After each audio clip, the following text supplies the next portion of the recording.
Before bed, I use retinol. It's a powerhouse ingredient known for its anti-aging properties. It's one of the 2 things I recommend everyone to use, retinol and sunscreen. But right before I put on any retinol, I use bakuchiol. This is the cheat code. Retinol and bakuchiol. Combining these 2 in my nighttime routine helps my skin rejuvenate and feel a little bit more youthful. Here's another scientific insight. Retinol is a derivative of vitamin A. It's known for boosting collagen production. Bakuchiol is a plant-based alternative to retinol with similar benefits, but without the potential side effects like skin irritation.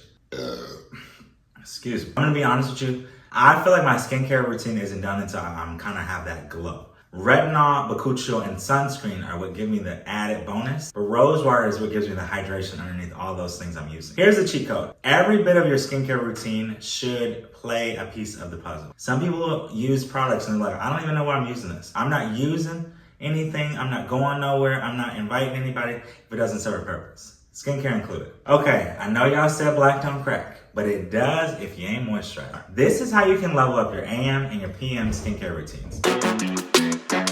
Instead of washing your face in the morning, stripping away all your natural oils, I recommend skipping that face wash. Rinsing, then using a facial kombucha to get away all the germs, dirt, and crusties. But here is my super special cheat code. You're gonna wanna lock in hydration by using a lavender rose water.